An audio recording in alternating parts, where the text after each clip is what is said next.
Hello दोस्तों, आज का हमारा टॉपिक है बोर्ड एग्जाम 2025 के लिए क्लास 12 होम साइंस का चैप्टर नंबर 3 का जो है जन पोषण तथा स्वास्थ्य। तो दोस्तों, आज के वीडियो में हम इस चैप्टर के मोस्ट इम्पॉर्टेंट टॉपिक को पढ़ेंगे। तो यह वीडियो हमारा वन शॉट का वीडियो है।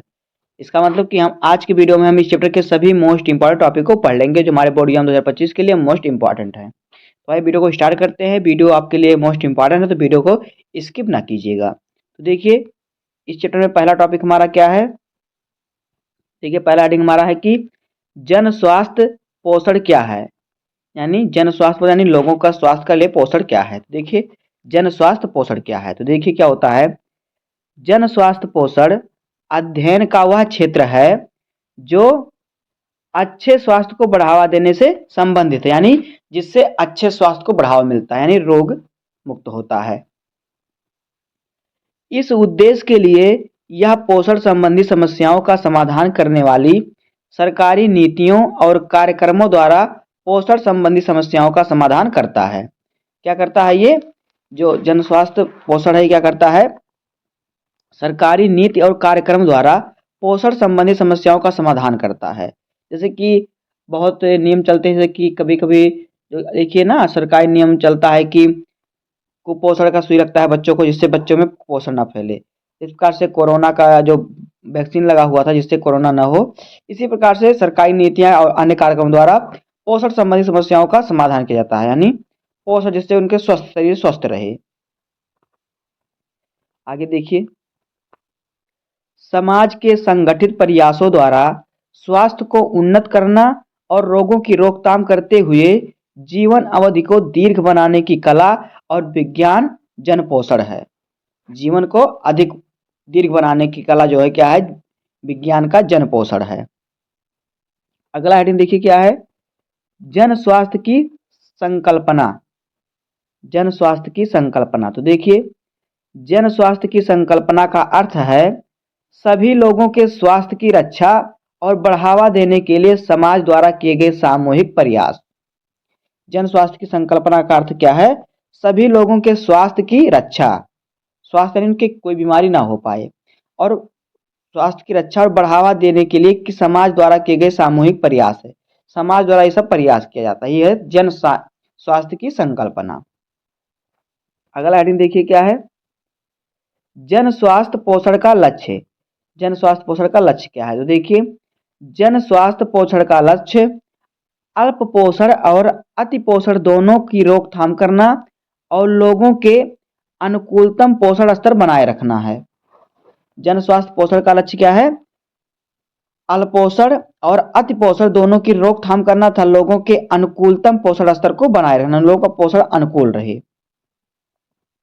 अगला हेडिंग देखिए क्या है, कुपोषण।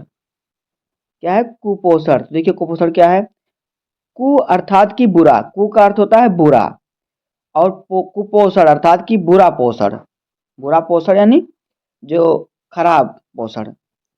शरीर की आवश्यकता अनुसार उचित या निश्चित मात्रा में पोषण तत्व न ग्रहण करना कुपोषण कहलाता है।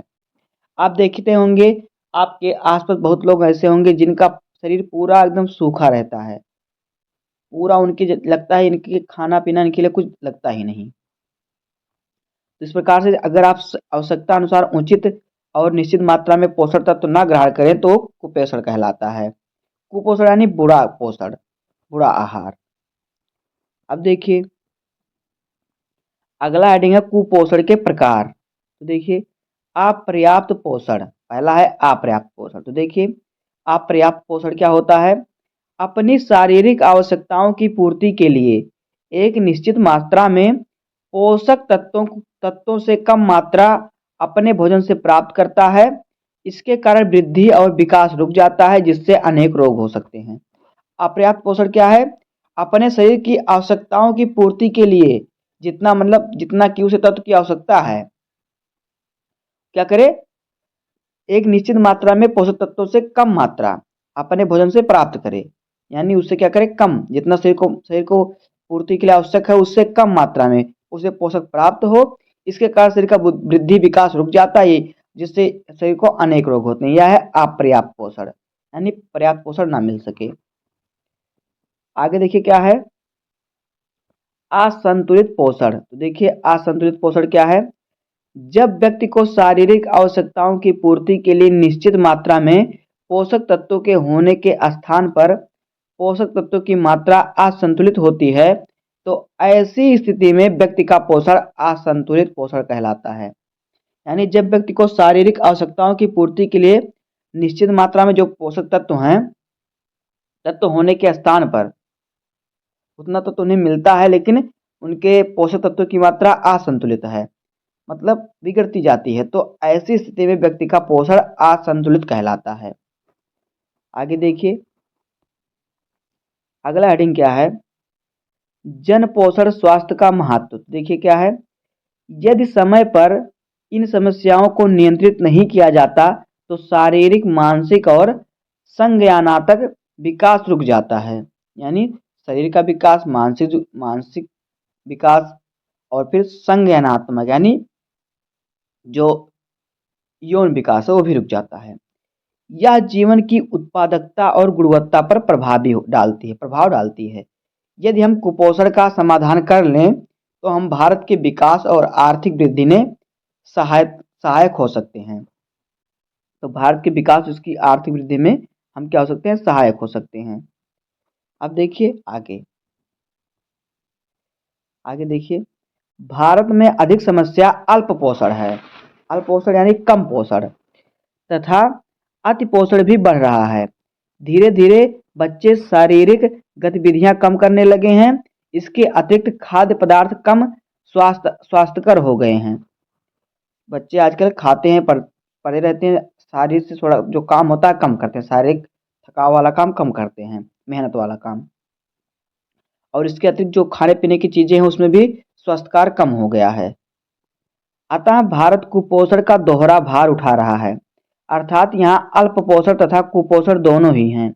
इससे डॉक्टरों, आहार विशेषज्ञों और सरकार के सामने चुनौती खड़ी हो गई है। अब देखिए आगे अगला हेडिंग हमारा है जन्म के समय उनका भार 2.5 किलोग्राम से भी कम है।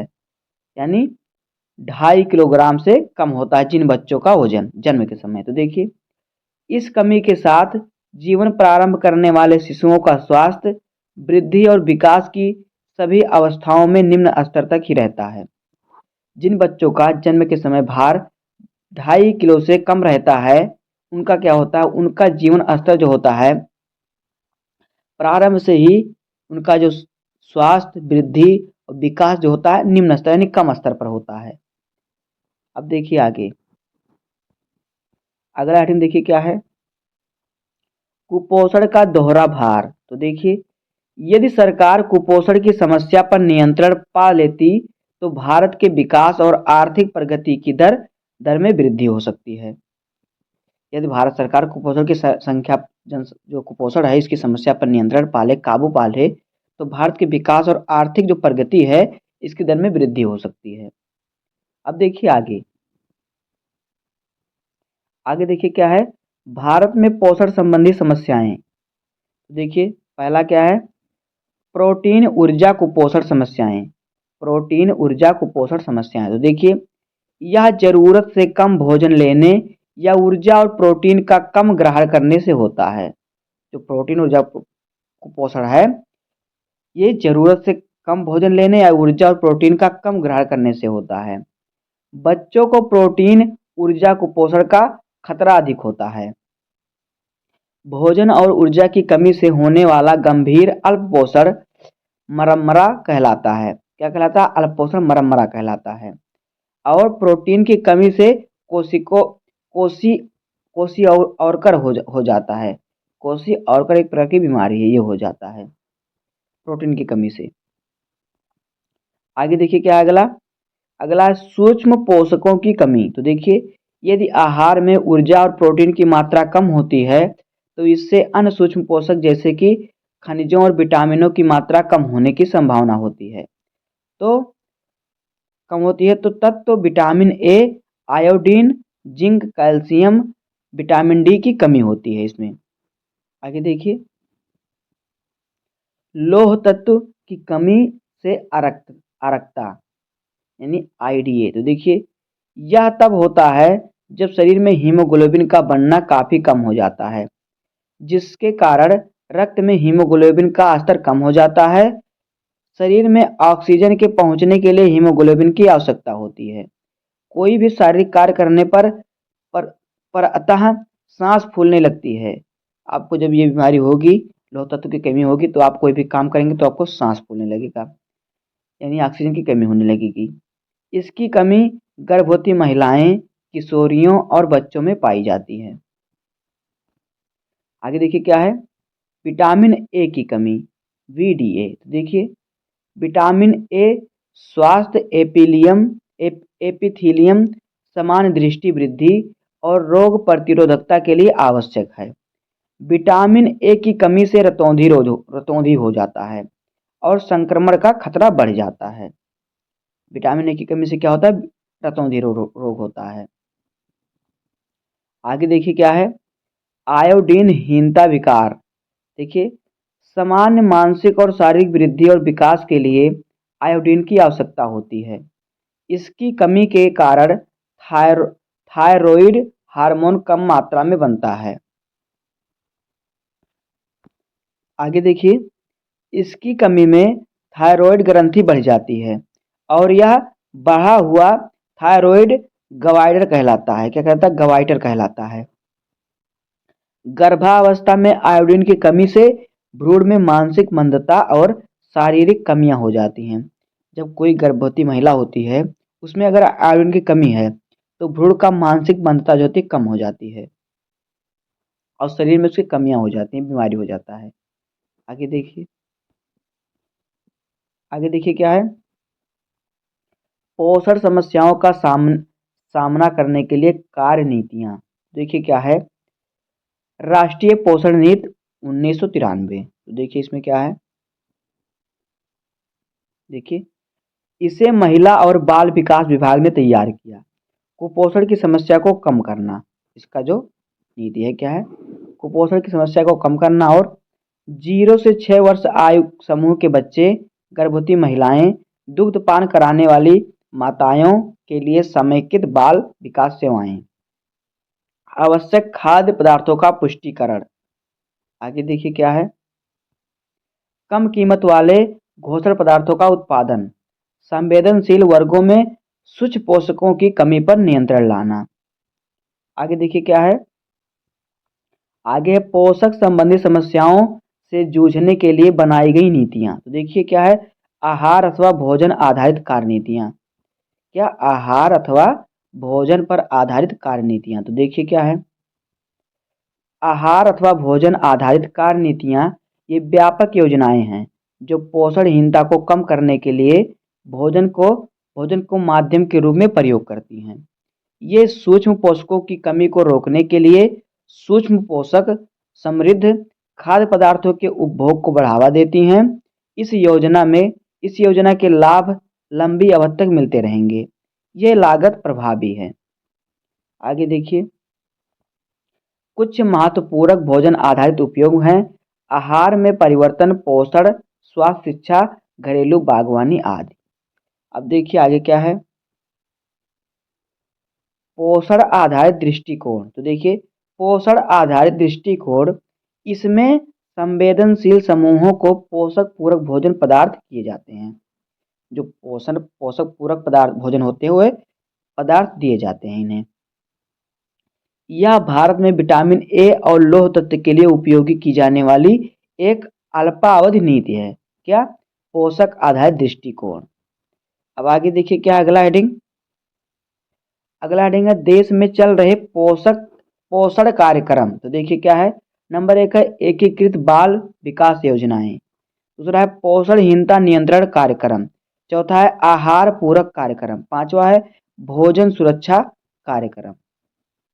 आगे देखिए क्या है, छठवां स्वरोजगार और वैतनिक रोजगार योजना यानी सामाजिक सुरक्षा कार्यक्रम। अगला हेडिंग देखिए क्या है, स्वास्थ्य देखभाल। तो देखिए क्या है, स्वास्थ्य एक मूलभूत अधिकार है। यह सरकार का दायित्व है कि वह नागरिकों को समुचित स्वास्थ्य सेवाएं उपलब्ध कराए। भारत में स्वास्थ्य देखभाल के 3 स्तर, जो भारत है, भारत में स्वास्थ्य की देखभाल 3 स्तर पर की जाती है या पाई जाती है। तो देखिए, पहला है प्राथमिक स्तर। तो देखिए प्राथमिक स्तर में क्या होता है, व्यक्ति, परिवार या समुदाय का स्वास्थ्य सेवाओं से पहला संपर्क होता है। यह प्राथमिक सेवा केंद्रों द्वारा उपलब्ध कराई जाती है। आगे देखिए क्या है, द्वितीय स्तर। तो देखिए द्वितीय स्तर में क्या होता है, पर आधारित, द्वितीय स्तर पर आधारित जटिल स्वास्थ्य समस्याओं का निदान जिला अस्पतालों और स्वास्थ्य केंद्रों द्वारा किया जाता है। आगे देखिए क्या है, तृतीय स्तर। तो देखिए क्या है तृतीय स्तर, स्वास्थ्य देखभाल का उच्चतम स्तर है। यह अधिक जटिल समस्याओं को सुलझाता है जिन्हें पहले व दूसरे स्तर पर नहीं सुलझाया जा सकता। तृतीयक स्तर के संस्थान में मेडिकल कॉलेजों के अस्पताल, क्षेत्रीय अस्पताल और अखिल भारतीय आयुर्विज्ञान संस्थान होते हैं, कितने, तृतीय स्तर पर होता है।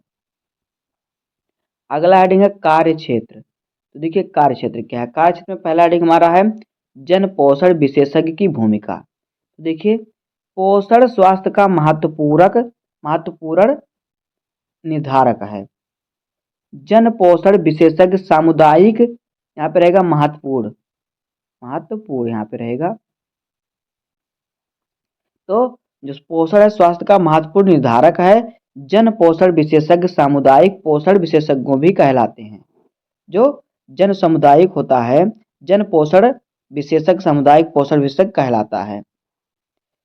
वह महत्वपूर्ण क्षेत्रों में प्रशिक्षित और साधन संपन्न होते हैं।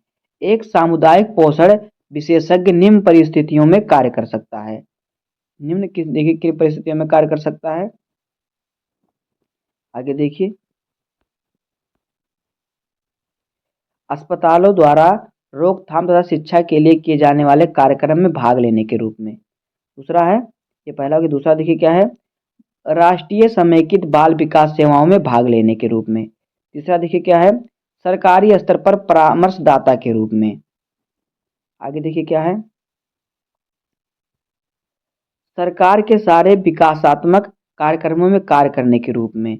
और पोषण विशेषज्ञ या स्कूल में स्वास्थ्य परामर्शदाता के रूप में यह कार्य कर सकता है। तो दोस्तों इस प्रकार से हो जाएगा इस चैप्टर के मोस्ट इंपॉर्टेंट टॉपिक। तो यह हमारे बोर्ड एग्जाम 2025 के लिए मोस्ट इंपॉर्टेंट वीडियो साबित होगा। तो उम्मीद है कि आपको वीडियो पसंद आया होगा। अगर आपको वीडियो पसंद आया हो तो वीडियो को लाइक कर दीजिएगा, चैनल पर नए सब्सक्राइब कर दीजिए, बेल आइकन को प्रेस कर दीजिएगा, क्योंकि बोर्ड एग्जाम के हर इंपॉर्टेंट टॉपिक का वीडियो आपको इस चैनल पर मिलता रहेगा। तो मिलते हैं किसी नेक्स्ट वीडियो में, तब तक के लिए धन्यवाद, जय हिंद।